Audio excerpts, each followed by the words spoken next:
भारत गांवों का देश है और महात्मा गांधी ने सच ही कहा है कि यदि भारत का विकास करना है तो उसके गांवों का विकास करना होगा, और यदि गांवों का विकास करना है तो गांवों को स्वावलंबी और सक्षम बनाना होगा। यूं तो 73वें संविधान संशोधन के फलस्वरूप भारत के गांवों में त्रिस्तरीय पंचायत व्यवस्था लागू करके इस तरफ कदम बढ़ा दिया गया है, लेकिन सबसे बड़ी बात यह है कि लगातार ग्राम पंचायत व्यवस्था को प्रोत्साहित करते रहना होगा, उन्हें पोषित करते रहना होगा और स्वावलंबन और विकास की इस यात्रा में हर कदम पर उनकी हर संभव मदद करनी होगी। भारत में ग्राम पंचायत का ज्ञात इतिहास बहुत पुराना है। एक समय था कि भारत के प्रत्येक गांव में बहुत सशक्त और स्वावलंबी पंचायतें होती थी जो गांव और समाज के हित में काम करती थी।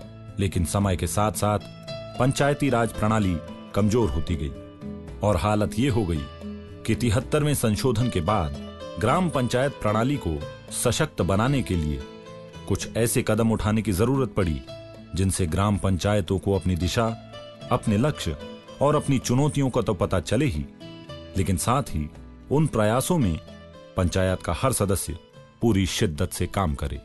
पंचायती राज प्रणाली का उद्देश्य गांधी जी के कथनानुसार लोकतंत्र को देश के सबसे निचले स्तर तक ले जाना है। पंचायती राज प्रणाली के अंतर्गत ग्राम सभा के सदस्य यानी गांव के सामान्य नागरिकों की इस प्रणाली में बहुत महत्वपूर्ण भूमिका होती है। ये सदस्य मात्र ग्राम पंचायत को चुनते ही नहीं हैं, बल्कि ग्राम पंचायत के संचालन व उसके समायोजन में भी उनकी उतनी ही महत्वपूर्ण भूमिका होती है। किसी भी सशक्त और बेहतर ग्राम सभा की सबसे बड़ी खूबी ये होती है कि वहां का प्रत्येक सदस्य ग्राम पंचायत की प्रत्येक गतिविधि में पूरे उत्साह से भाग ले, अपने सवाल और अपनी चिंताएं ग्राम सभा की बैठकों में रखे और पंचायती राज प्रणाली द्वारा दिए गए सभी अधिकारों का उपयोग करे।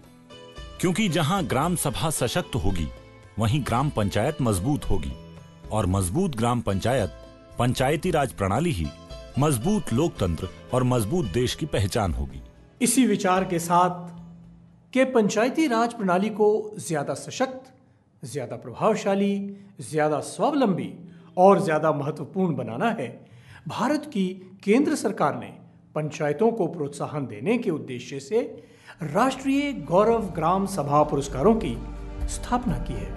यानी केंद्र सरकार के पंचायती राज मंत्रालय की ओर से उन पंचायतों को राष्ट्रीय गौरव ग्राम सभा पुरस्कार दिए जाएंगे जो पंचायती राज प्रणाली के लक्ष्यों और उद्देश्यों की दिशा में उल्लेखनीय काम कर रही हैं। पंचायती राज प्रणाली के सशक्तिकरण की पहली शर्त यह है कि ग्राम पंचायत में ग्राम सभा की महत्वपूर्ण और संपूर्ण भागीदारी हो, यानी ग्राम पंचायत की बैठकें नियमित रूप से होती हों और इन बैठकों में ग्राम सभा के अधिकांश सदस्य भाग लें। जो हमारे गांव के बीच को रास्ता गुजरता चंदक को जाने के लिए वो एक इसका जो नहर का रजवाया पुल बना हुआ है। ये बैठकें ग्राम पंचायत का सबसे महत्वपूर्ण हिस्सा होती हैं, क्योंकि इन्हीं सभाओं में पंचायत के सदस्य ग्राम सभा के समक्ष अपने काम का ब्यौरा रखते हैं, ग्राम सभा के सवालों का जवाब देते हैं और ग्राम सभा के सदस्य गांव की, ग्राम समाज की जरूरतों के बारे में पंचायत को अवगत कराते हैं। यहाँ गौर करने वाली बात यह है कि किसी भी मजबूत और सशक्त ग्राम सभा के लिए ये जरूरी है कि ग्राम सभा अपने अधिकारों के प्रति सचेत हो, और साथ ही ग्राम पंचायत का ये कर्तव्य बनता है कि वो ग्राम सभा को उसके अधिकारों और कर्तव्यों की जानकारी दें। वर्ष 2011 में पंचायती राज मंत्रालय ने पूरे देश के 7 पंचायतों को राष्ट्रीय गौरव ग्राम सभा पुरस्कार के लिए चुना। इनमें कर्नाटक के बेलगाम जिले की शिरागुप्पी, गोवा के सिंगुम तालुका की किरलापाल दबाल, गुजरात के राजकोट जिले की देपालिया, हरियाणा के रोहतक जिले की आसन, महाराष्ट्र के जलगांव की चारहदी, राजस्थान के अजमेर जिले की अरादका और सिक्किम के दक्षिणी जिले की मिल्लीदारा प्योंग पंचायत शामिल है। राष्ट्रीय गौरव ग्राम सभा पुरस्कार के लिए पंचायतों का चयन किया गया था, जिन्होंने पंचायती राज प्रणाली के उद्देश्यों के अंतर्गत काम करते हुए एक सशक्त ग्राम पंचायत का उदाहरण सामने रखा है। इन ग्राम पंचायतों का चुनाव ग्राम पंचायत की कार्यप्रणाली, उसके व्यवहार, पंचायत के कामों में ग्राम सभा के समायोजन और ग्राम पंचायत के कार्यों से गांव के विकास के आधार पर किया गया था। ग्राम पंचायत के कार्य और उसका व्यवहार सिद्धांत रूप में गांव समाज के लिए आधार का काम करता है। ग्राम पंचायत के लोकतांत्रिक व्यवहार का ग्राम सभा और ग्राम समाज पर सार्थक प्रभाव पड़ता है। एक ओर जहां ग्राम सभा अपने अधिकारों और कर्तव्यों के प्रति जागरूक होती है, वहीं गांव के विकास की सही दिशा तय होती है। राष्ट्रीय गौरव ग्राम सभा पुरस्कार में ग्राम पंचायत द्वारा किए गए कामों और गांव के सामाजिक विकास पर ग्राम पंचायत के सार्थक प्रभाव को देखा गया था। इन सभी 7 ग्राम पंचायतों ने पंचायती राज प्रणाली के आधारभूत सिद्धांतों पर चलते हुए अपने काम के चलते ये पुरस्कार हासिल किया है और आज ये ग्राम पंचायतें देश की श्रेष्ठ ग्राम पंचायतों में गिनी जाती हैं। राष्ट्रीय गौरव ग्राम सभा पुरस्कार के लिए आपके अपने गांव का चुनाव भी किया जा सकता है।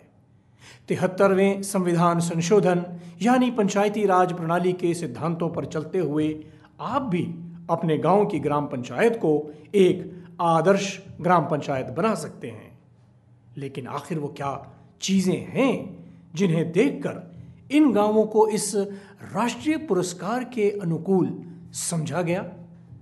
इसके लिए हमने इन गांवों को समझने की जरूरत महसूस की और कोशिश की है कि एक आदर्श ग्राम पंचायत के कार्य व्यवहार और कार्य प्रणाली को सबके सामने रखा जाए ताकि ज्यादा से ज्यादा गांवों को राष्ट्रीय गौरव ग्राम सभा पुरस्कारों के लिए चिन्हित किया जा सके। इसके लिए हमने हरियाणा के रोहतक जिले के गांव आसन की यात्रा की। इस यात्रा में हमने ये जानने की कोशिश की है कि ग्राम पंचायत की कार्य प्रणाली के वे कौन से पहलू हैं जिन पर अमल करते हुए इन ग्राम पंचायतों ने ये पुरस्कार हासिल किए हैं। अपनी इस यात्रा में हमने गांव आसन में ग्राम सभा की बैठक के अलावा ग्राम पंचायत के कामों, गांव के विकास और गांव समाज पर पड़ने वाले प्रभाव को भी देखा है। तो सबसे पहले चलते हैं ग्राम सभा की उस बैठक में जो ग्राम पंचायत का सबसे महत्वपूर्ण हिस्सा होती है। उधर से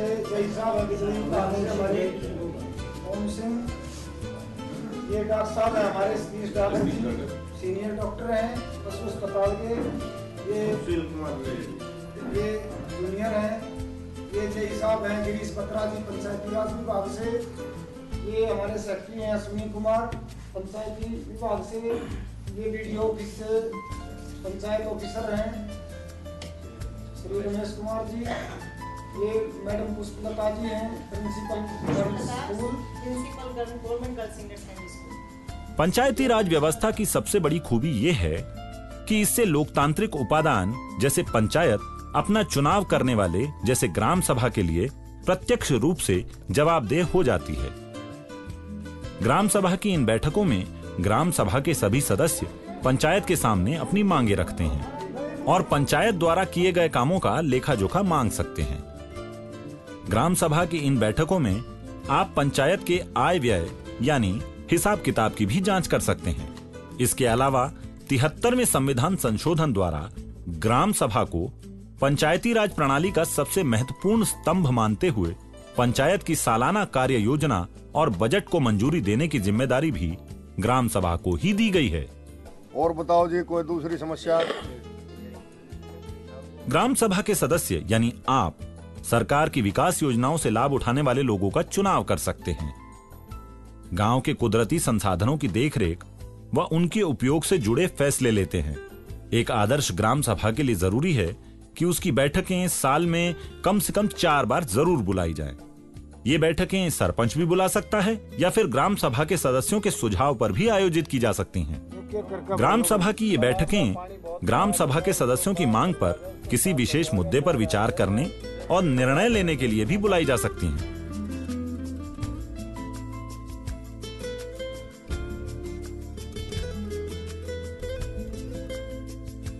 ग्राम सभा की बैठक से पहले पूरे गांव में सभा की सूचना देने के लिए मुनादी करवाई जाती है।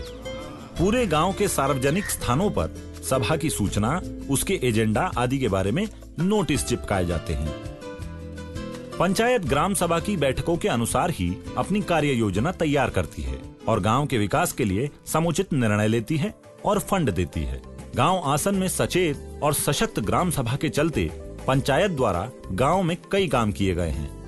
आसन गांव की ग्राम सभा द्वारा कुछ समय पहले गांव में स्कूल के भवन निर्माण पर विचार किया गया था। इस सभा में ये विचार किया गया कि स्कूल भवन के निर्माण के साथ उसमें लड़कियों के लिए शौचालय का निर्माण भी किया जाएगा। पंचायत ने ये कार्य पूरा करवाने का फैसला किया और इस पर अमल किया गया। गांव में गंदे पानी की समस्या हुआ करती थी, जिससे सारा गांव बहुत परेशान था। अब गांव में गंदे पानी के लिए बनी हुई ये नालियां गांव के विकास कार्यों में ग्राम सभा के सचेत और सार्थक हस्तक्षेप की एक मिसाल बन गई है। आसन गांव में ग्राम सभा की बैठक में लिए गए निर्णय के अनुसार पंचायत द्वारा गांव में गंदे पानी के निकास की उचित व्यवस्था की दिशा में कदम उठाया गया और आज पूरे गांव में कहीं भी गंदे पानी का जमाव नहीं देखा जाता। गांव आसन में पशु चिकित्सालय का अभाव था और ये तो सभी जानते हैं कि गांव के लोगों के लिए उनके पशु कितने महत्वपूर्ण होते हैं। ग्राम सभा की बैठक में पशु चिकित्सालय के निर्माण का प्रस्ताव रखा गया और आज आसन गांव में एक बेहतरीन पशु चिकित्सालय मौजूद है, जिसमें जानवरों की बीमारियों के इलाज के अलावा बेहतर नस्ल के लिए किए जाने वाले उपादान भी उपलब्ध हैं। असल में एक सचेत ग्राम सभा अपने गांव के विकास के साथ साथ अपने समाज के विकास की दिशा भी तय करती है और गांव आसन इसका बेहतरीन उदाहरण है। यहाँ का आंगनवाड़ी केंद्र गांव की विकास गतिविधियों में महिलाओं की भूमिका को एक बेहतर दिशा प्रदान करता है। आंगनवाड़ी में नियमित बैठकें होती हैं, जिनमें ग्राम सभा की सदस्य महिलाएं अपने मुद्दों पर विचार करती हैं और यही मुद्दे ग्राम सभा की बैठकों में उठाए जाते हैं और पंचायत के सामने रखे जाते हैं। शायद यही वजह है कि ग्राम आसन में बालिका शिक्षा पर विशेष ध्यान दिया जा रहा है। लड़कियों को आज के दौर में कंप्यूटर का प्रशिक्षण देने के लिए विशेष महिला कंप्यूटर प्रशिक्षण सेंटर खोला गया है। इसके अलावा गांव की महिला सभा में इस विषय पर विचार होता है कि गांव में लिंग अनुपात को किस तरह समान किया जा सकता है। साथ ही जच्चा और नवजात शिशु की देखरेख के बारे में भी महिलाओं को सचेत किया जाता है। गांव आसन में हो रही ये महिला सभा की बैठक अच्छी ग्राम सभा की एक बेहतरीन मिसाल है।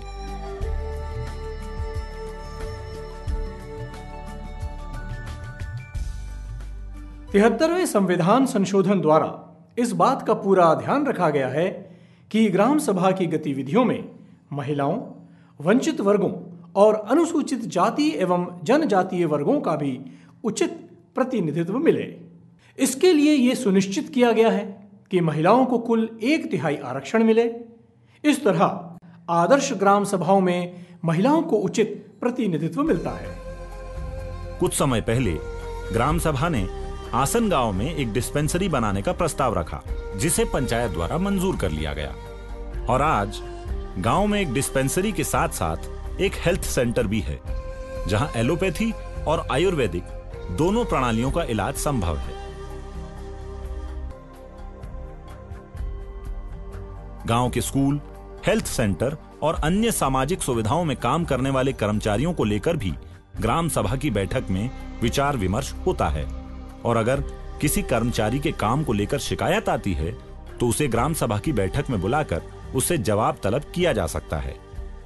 एक जागरूक ग्राम सभा में प्रत्यक्षतः विरोध के स्वर भी होते हैं। वो हमारी डिमांड है कि वो दादी बुधा मंदिर के पास बनवाया जाए और मेन रास्ते पर जगह ज्यादा है वहाँ पे। आप जो कह रहे हो लड़कियों के स्कूल के आगे वो जगह कम है, वो गांव के बैक साइड में है। इसके ऊपर आप लेकिन ग्राम सभा की बैठक में सबको अपनी बात कहने का अधिकार बिना किसी भेदभाव के मिलना चाहिए। ये भी सुनिश्चित किया जाना चाहिए कि महिलाएं निर्धन अथवा अनुसूचित जाति और जनजाति के लोग निर्भय होकर अपनी बात कह सकें। ग्राम सभा की बैठक में जाति, धर्म अथवा किसी राजनीतिक गुटबंदी के लिए कोई स्थान नहीं होता, बल्कि प्रयास किया जाता है कि महिलाओं और वंचित वर्ग को अपनी बात रखने के लिए अधिकाधिक प्रोत्साहित किया जा सके। ग्राम विकास के लिए कौन कौन सी योजनाएं अथवा कार्यक्रम लागू किए जाने चाहिए, ये तय करना और फिर उन्हें लागू करने के तरीकों के बारे में निर्णय करना ग्राम सभा की ही जिम्मेदारी है। गांव में पंचायत की आज्ञा से काम कर रही सामाजिक संस्थाओं पर पंचायत के माध्यम से नियंत्रण करना, गांव में गंभीर बीमारी को फैलने से रोकने के उपाय करना, गरीब परिवारों में किसी की मृत्यु होने पर दाह संस्कार में मदद करना, पंचायत के आय व्यय का हिसाब रखना ग्राम सभा की ही जिम्मेदारी है। इन जिम्मेदारियों को निभाकर ऐसी कोई भी इकाई आदर्श ग्राम सभा कहला सकती है। ग्राम पंचायत में सरपंच की भूमिका काफी महत्वपूर्ण होती है। सरपंच ग्राम सभा की बैठक का सभापति होता है और केवल उसकी अनुपस्थिति में ही उप सरपंच को ग्राम सभा की बैठक का सभापति बनाया जाता है। सरकार की तरफ से भी और हमारे जो खुद की सोच है, गांव वालों का सहयोग है, इस वजह से हमने पहले ज़मीनी स्तर से कार्रवाई शुरू की, चाहे शिक्षा की बात हो या गलियों की नालियों की बात हो, वाटर लेवल की बात हो, पानी सप्लाई की बात हो। उसमें गांव वालों को साथ ले करके कमेटियां बना करके हम अपना काम करते हैं और सब मिलजुल कर करते हैं, मेरा साथ देते हैं, इसलिए गांव में जल्दी से ज़्यादा विकास हो रहा है। पानी की सप्लाई की बात थी, वो हम सब मिलजुल करके गांव से बहुत दूर बखेता गांव के पास ट्यूबवेल लगा करके ले आए हैं, जिससे हमारे गांव को मीठा पीने का पानी उपलब्ध हो सके। वहाँ भी एक आदमी लगा रखा है और एक यहाँ जो सप्लाई करता है वो गांव वालों ने अपने सहयोग से लगाया हुआ है, जिससे किसी चीज़ की हमें दिक्कत नहीं आती। भ्रूण हत्या के बारे में भी हमने बैठकें की हैं। जो गांव की महिला संगठन की प्रधान है सवीना, उन्होंने भी और एक एनजीओ बनाया हुआ है, उस एनजीओ के थ्रू उन्होंने भ्रूण हत्या के बारे में और गांव में घरों में सफाई के बारे में, महिलाओं में टीकाकरण के बारे में वो बातें सबको बताई गई हैं। उसका नतीजा कुछ कुछ सामने आने लगा है। अभी 1 जनवरी से हमारे गांव में 27 बच्चे पैदा हुए हैं, जिनमें से 14 लड़के हैं और 13 लड़कियां हैं। गांव आसन के नाम से जो राष्ट्रीय गौरव ग्राम सभा पुरस्कार जो हमारे को मिला है 24 अप्रैल 2011 को, उसके बाद पूरे गांव में खुशी का माहौल है और गांव वाले सब ये महसूस करते हैं कि और भी काम कराएं और ज़्यादा से ज़्यादा अच्छा काम कराने की सलाह देते हैं और साथ देते हैं। एक आदर्श ग्राम सभा अपने कार्य व्यवहार में ग्राम सभा की जरूरत के अनुसार काम करती है और गांव के विकास कार्यों के संचालन में सक्रिय भूमिका निभाती है। सचेत ग्राम सभा एक सशक्त ग्राम पंचायत की मजबूत नींव तैयार करती है और एक सशक्त और कार्यकुशल पंचायत गांव के विकास की दिशा तय करती है। ये सभी गांव वासियों का दायित्व है कि वो ग्राम सभा की सभी बैठकों में सक्रिय तौर पर हिस्सेदारी करें, अपनी बात रखें और अपने अधिकारों और कर्तव्यों के प्रति सचेत रहें। ऐसा करके आप अपने गांव को विकास की दिशा में आगे ले जाने में मदद कर सकते हैं और अपनी ग्राम सभा को एक आदर्श ग्राम सभा के रूप में चिन्हित करवा सकते हैं।